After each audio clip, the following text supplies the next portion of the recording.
Hello student. तो आज हम स्टार्ट करने जा रहे हैं मोशन इन वन डायमेंशन।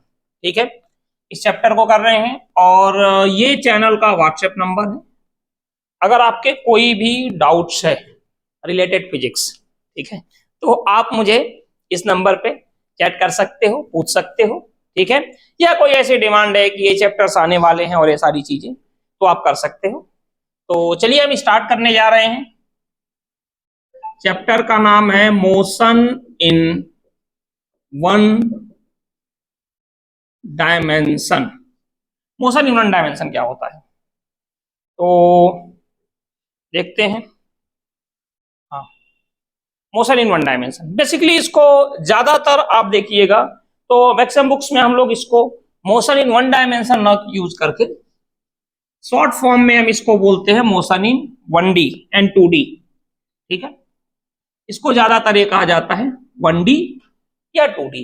ठीक है, अब एक चीज और, वन डायमेंशन का एग्जाम्पल क्या होगा। ठीक है, एक्चुअल एग्जाम्पल क्या होगा। हालांकि जो मैंने क्लास 9 की वीडियोज बनाई है उसमें काफी इसको बेसिक एक्सप्लेन किया है, बट यहाँ पे हम उतना नहीं जाएंगे। ठीक है, तो चलिए स्टार्ट करते हैं इसमें। ठीक है, अगर आपने चैनल को सब्सक्राइब नहीं किया है कर दें। ठीक है, तो चलिए स्टार्ट करते हैं। सबसे पहले इसमें है जो हम बात करते हैं वो है डिस्टेंस। हम बात करते हैं डिस्टेंस। ठीक है, डिस्टेंस क्या होता है तो एक सिंपल तरीके से, अच्छा एक बात और है, मोशन इन वन डायमेंशन का आइडियल एग्जांपल क्या होगा। तो कई लोग कहते हैं एक ट्रेन स्ट्रेट लाइन में जा रही है, हाँ है, कोई दिक्कत नहीं है। लेकिन अगर कहा जाए कि बिल्कुल स्ट्रेट में जाने वाला एग्जांपल, तो हमारे लिए सबसे बेटर ऑप्शन होता है लाइट रे। अगर वो मीडियम चेंज नहीं कर रही है तो बिल्कुल स्ट्रेट जाता है। हालांकि एक्सेप्शन हर जगह होता है, मैंने एक बार शॉर्ट वीडियो में देखा भी है, आपको अपलोड भी किया है कि लाइट स्ट्रेट जाती है, सबसे आइडियल एग्जांपल, हमेशा स्ट्रेट चलती है, लेकिन जब ब्लैक होल में जाती है तो टर्न हो जाती है। ठीक है, तो आइडियल का तो एक्सपेक्टेशन कहीं किया नहीं जा सकता। आगे वेव नेचर में भी आप देखते हो टर्न होती है डिफ्रैक्शन केस में, खैर वो बात की चीज है। तो स्ट्रेट लाइन का सबसे सिंपल एग्जांपल है कि वैक्यूम में एक बॉडी को ड्रॉप कर दो, तो बॉडी जब जाएगी तो बिल्कुल स्ट्रेट जाती है, बिना किसी डेविएशन के, कहीं वो डिस्टर्ब नहीं होती। ठीक है ना, ये सबसे सिंपल एग्जांपल है किसका, मोशन इन स्ट्रेट लाइन का। ठीक है ना, तो चलिए इसमें सबसे पहले नोट करते हैं डिस्टेंस, और मोशन इन 2D हम इसके बाद करेंगे। आप लोग 2D में कल प्रेजेंट है सब लोग, ठीक है, तो 2D इसके बाद हम अपलोड करेंगे लेक्चर्स, तो थोड़ा इसको देखने की कोशिश करते हैं। डिस्टेंस क्या होता है तो जैसे मान लीजिए कि एक आदमी यहां से चलना शुरू किया और यहां पे आ गया, पॉइंट ए से कहां जा रहा है, पॉइंट बी पर, और ये इसके स्टेप्स हैं, छोटे छोटे स्टेप लेते हुए जा रहा है। और एक स्टेप अगर हम एज्यूम कर लें कि 50 सेंटीमीटर के स्टेप्स हैं इसके, तो जितने नंबर ऑफ स्टेप है इतना इंटू हम क्या कर दें 50, तो उतना सेंटीमीटर, डिवाइड कर दें 100 से उतना मीटर, फिर अगर 1000 से डिवाइड करें उतना किलोमीटर। तो ये हो गया जो डिस्टेंस कवर करेगा। और डिस्टेंस का सिंपल एग्जांपल होता है लेंथ ऑफ पाथ, पाथ की लेंथ क्या होगी। ठीक है, और फिर आता है डिस्टेंस के साथ हमारे पास बात आता है किसका, डिस्प्लेसमेंट। डिस्प्लेसमेंट क्या होता है तो डिस्प्लेसमेंट जो वर्ड आया है वो किससे आया है, डिस्प्लेसमेंट, कितना डिस्टर्ब हुई बॉडी, इससे मतलब नहीं कैसे हुई। ठीक है, एक बॉडी को आपने यहां से उठा के और वहां रख दिया, इससे फर्क नहीं पड़ता कि उस बॉडी को यहां से उठाकर रखने के लिए आप 4 मंजिल ऊपर हो, आप नीचे लेकर गए फिर ऊपर लेकर आए, कोई फर्क नहीं पड़ता। इनिशियल पोजीशन क्या है और फाइनल पोजीशन क्या है, इनके बीच की मिनिमम या स्ट्रेट डिस्टेंस जो होगा उसी को बोलते हैं डिस्प्लेसमेंट। तो नोट कीजिए डिस्टेंस, तो distance can be define as a, distance can be define as a length of path, distance can be defined as a length of path। ठीक है, ये डिस्टेंस होता है। एंड डिस्प्लेसमेंट, एक मिनट रुकिए, डिस्टेंस को भी हम एस से डिनोट करते हैं। कई बार एस का मतलब आप स्पीड समझ लेते, स्पीड नहीं है। और इसकी जो एसआई यूनिट होती है वो होती है मीटर। तो नोट करो, it is denoted by s, small s, distance के आगे it is denoted by small s, and SI unit of distance is metre, and SI unit of distance is metre. ठीक है। अब डिस्प्लेसमेंट नोट कीजिए, इसमें displacement can be define as a displacement can be defined as a minimum distance between displacement can be defined as a minimum distance between initial and final position, minimum distance between initial and final position। ठीक है। It's also denoted by S, displacement को भी हम S से ही denote करते हैं। ठीक है। It is also denoted by S, और एसआई यूनिट इसकी भी क्या होती है, एसआई यूनिट इज मीटर।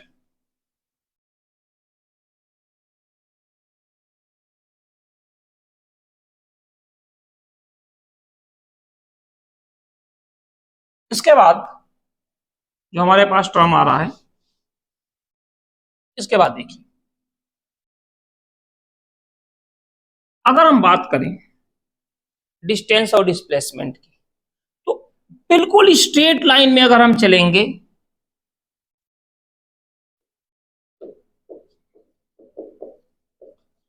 अगर स्ट्रेट लाइन में हम मूव कर रहे हैं तो डिस्टेंस जो होगा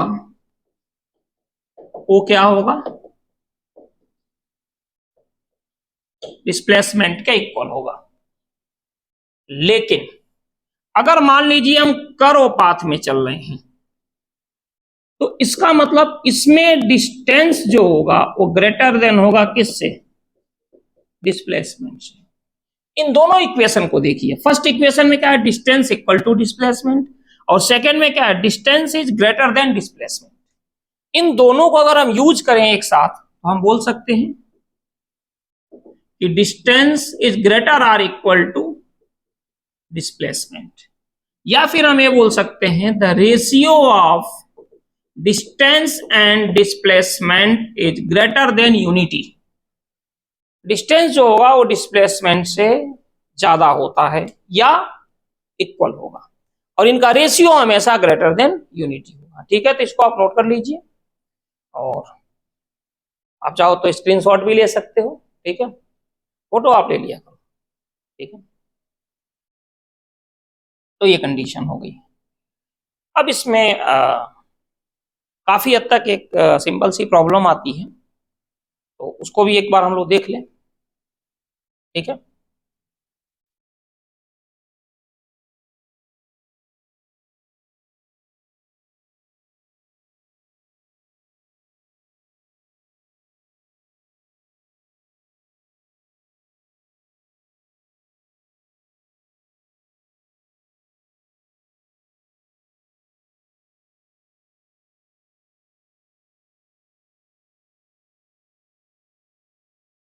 अब जैसे मान लीजिए फॉर एग्जांपल हमारे पास एक हम यूज करने जा रहे हैं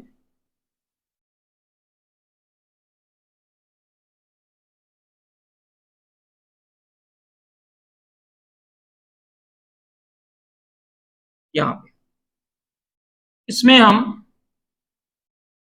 पॉइंट ए से मूव किए, आर्क से होते हुए कहां पे मूव कर गए, पॉइंट बी पे।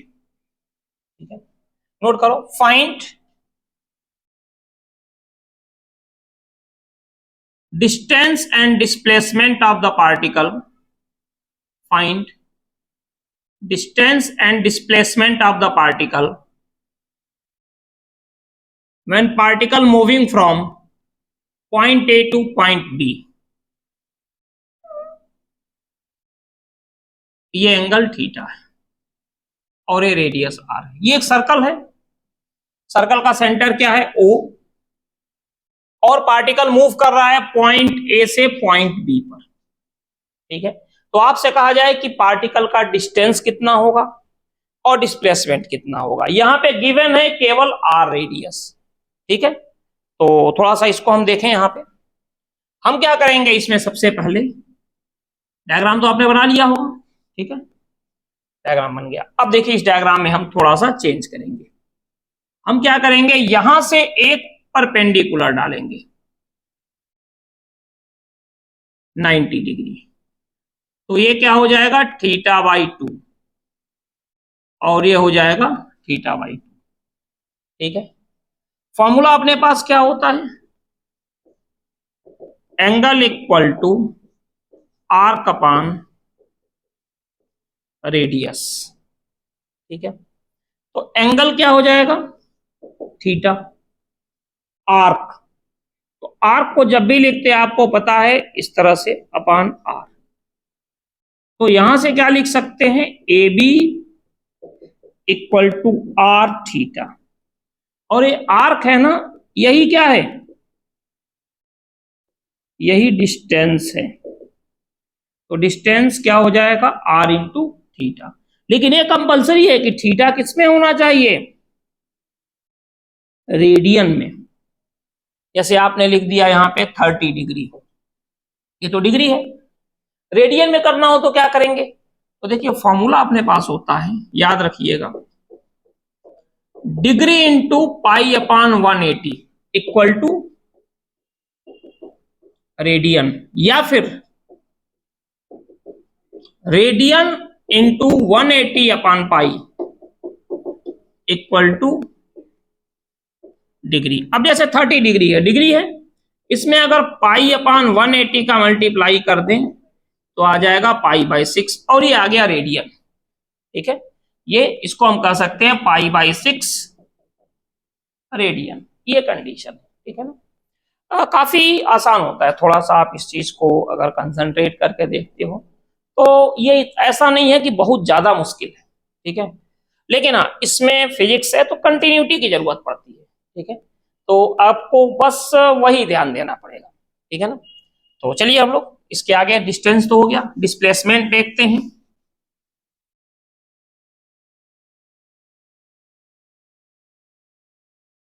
डिस्प्लेसमेंट पर थोड़ा नजर मारते हैं, डिस्प्लेसमेंट क्या होगा। तो देखिए गए तो ए से बी, लेकिन डिस्प्लेसमेंट क्या होगा, ये स्ट्रेट लाइन आर के बी नहीं होगा, डिस्प्लेसमेंट डिस्प्लेसमेंट होगा ए बी। तो इसका जो डिस्प्लेसमेंट होगा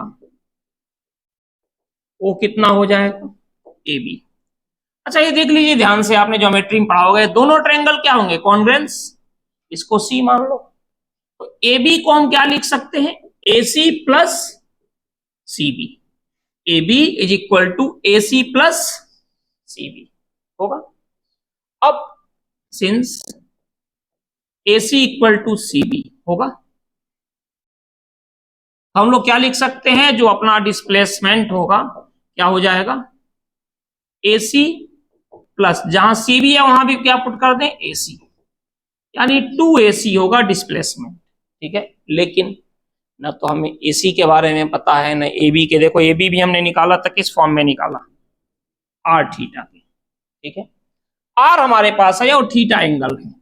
तो अगर हम बात करें in triangle O C A, in triangle O C A sine θ/2 equal to perpendicular यानी कि AC अपॉन हाइपोटेनियस यानी कि R, तो AC यहां से हो जाएगा R साइन θ/2, ठीक है। तो जो डिस्प्लेसमेंट अपने पास है हम यहां पे लिख चुके हैं, ये क्या है 2AC, 2 और जहां AC है यहां हो गया R साइन θ/2, ये हो गया अपना डिस्प्लेसमेंट,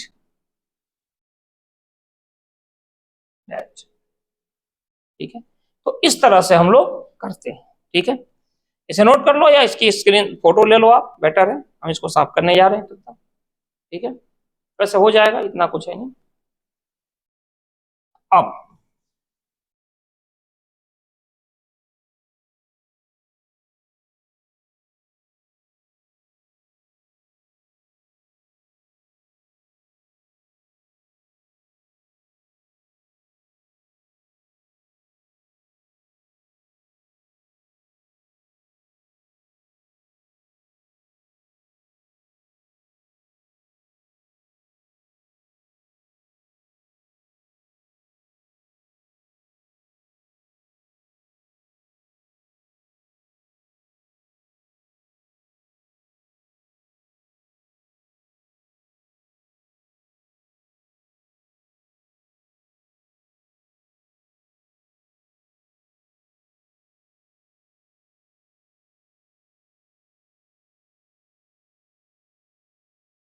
हाँ, इसके बाद नोट कीजिए स्पीड।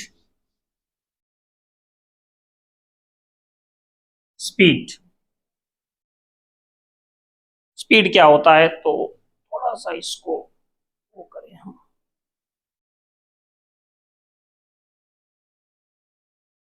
और बड़ा करें। स्पीड क्या होता है?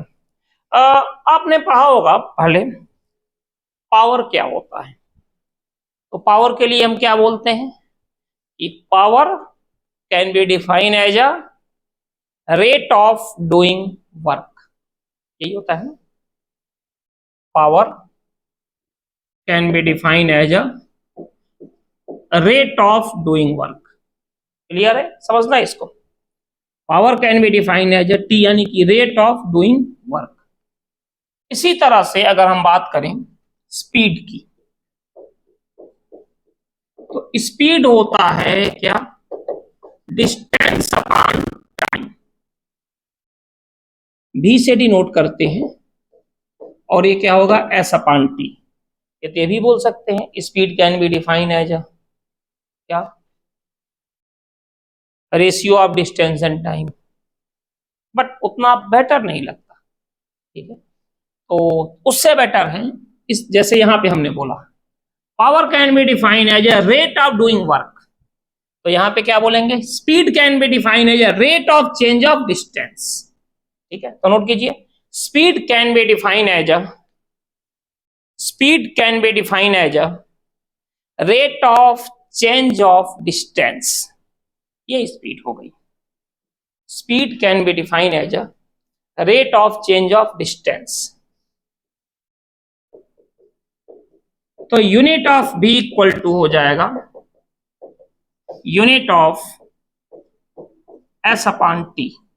Unit of v equal to unit of s upon t. S का हो जाएगा मीटर और टी का सेकंड, मीटर पर सेकंड।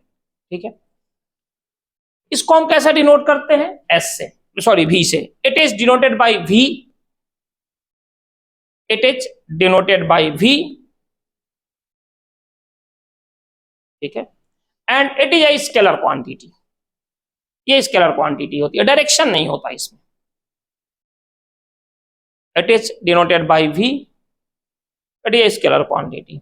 अब देखो एक जनरल बात की जाए आपसे, तो स्पीड का कितने टाइप्स के होते हैं, तो दो ही होंगे। एक होता है इंस्टेंटेनियस स्पीड और एक होती है एवरेज स्पीड। इंस्टेंटेनियस स्पीड क्या हो गई, जैसे मान के चलो कि हम कहीं खड़े हैं रेलवे फाटक के पास, और शताब्दी एक्सप्रेस आई और हमारे सामने से निकली, करके निकल गई, पता चला कि उसकी स्पीड है 140। लेकिन वही शताब्दी एक्सप्रेस, ठीक है, जो मान के चलिए कि for example Jhansi junction to Gwalior junction जा रही है, झांसी से ग्वालियर की डिस्टेंस है 100 किलोमीटर, उसमें टाइम कितना ले लिया उसने, 1 आवर।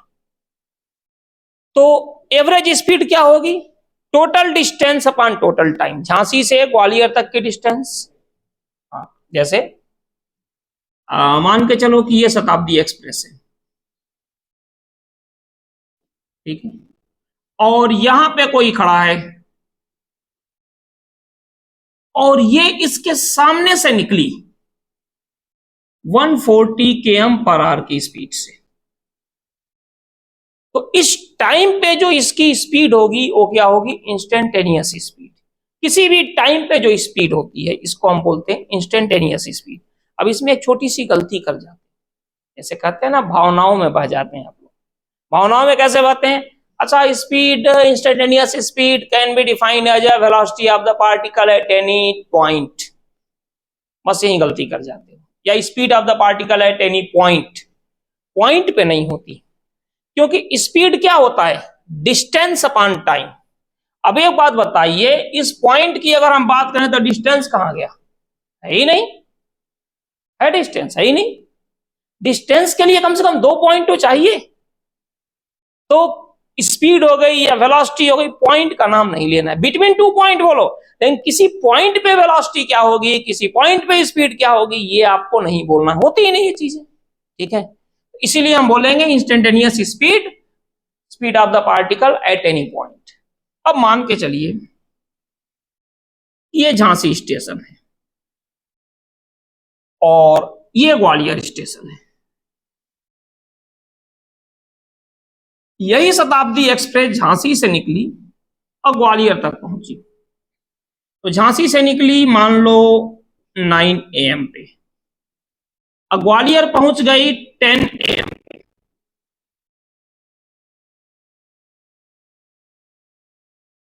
10 AM पे, और यहां से यहां तक की जो डिस्टेंस है वो कितनी है, 100 किलोमीटर।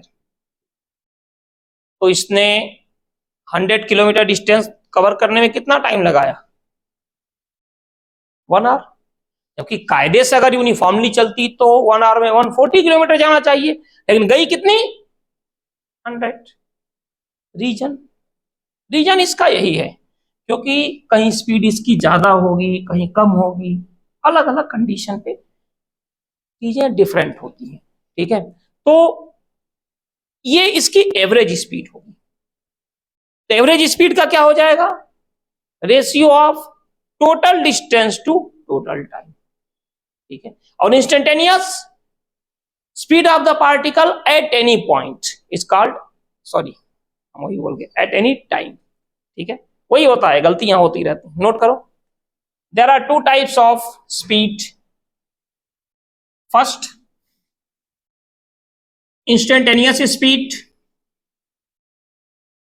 इंस्टेंटेनियस स्पीड, ठीक है, नोट करो इसमें, it is the speed of the particle at any time. Instantaneous speed, it is the speed of the particle at any time. It is the speed of the particle at any time, ठीक है। Second average speed, average speed,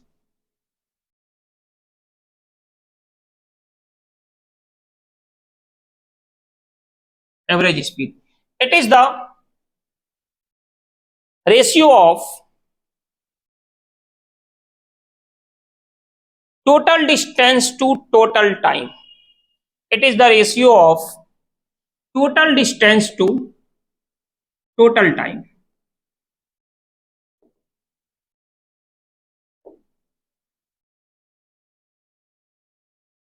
Total distance to total time का जो ratio होता है इसको बोलते हैं average speed. ABCD note करते हैं। इसी तरह से नोट करो वेलोसिटी, वेलोसिटी तो जिस तरह भी हमने कहा, यहां देखिएगा स्पीड क्या था, डिस्टेंस अपॉन टाइम, यही था ना स्पीड। तो जो वेलोसिटी होती है ये होती है डिस्प्लेसमेंट अपॉन टाइम, ठीक है। तो समझो इस चीज को, तो स्पीड को हम क्या बोलते हैं, rate of change of distance. तो वेलोसिटी क्या होगी, rate of change of displacement. तो नोट करो velocity can be defined as a rate of change of displacement. Velocity can be defined as a rate of change of displacement. Velocity can be defined as a rate of change of displacement and it is also denoted by v. Same होता है ऐसा पांटी, speed है तो distance हो जाएगा, velocity है तो क्या हो जाएगा, डिस्प्लेसमेंट, ठीक है। और यूनिट भी सेम होगा, यूनिट ऑफ वेलोसिटी, वेलोसिटी की यूनिट क्या होती है, सेम मीटर पर सेकेंड, ठीक है। अब स्पीड अगर 2 टाइप से है तो वेलोसिटी भी क्या होती है, 2 टाइप्स की होती है, ठीक है। नोट करो there are 2 types of velocity, there are 2 types of velocity. First instantaneous velocity, first instantaneous velocity and second average velocity. ठीक है, first instantaneous velocity and second average velocity. ठीक है, इनसे बोल दो 5 मिनट में आ रहे हैं. इसको ऊपर कर देना, ऊपर से, हाँ ऊपर से, हाँ.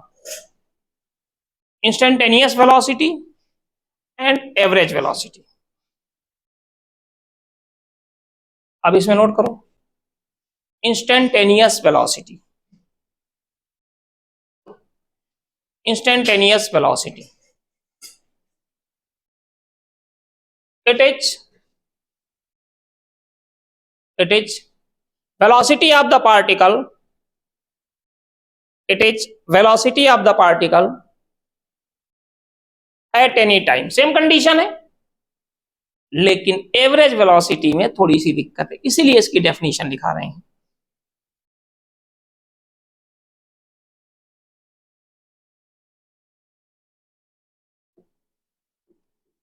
एवरेज वेलोसिटी, इसमें भी वही गलती होती है. ठीक है, जैसे एवरेज स्पीड क्या होता है, total distance upon total time. इसमें आप लोग बोलते हैं टोटल डिस्प्लेसमेंट, टोटल डिस्प्लेसमेंट नहीं होता. 99% केस में हम क्या लिखते हैं, displacement upon total time. Note करो, average velocity, it is the ratio of, it is the ratio of displacement upon total time. It is the ratio of displacement upon total time.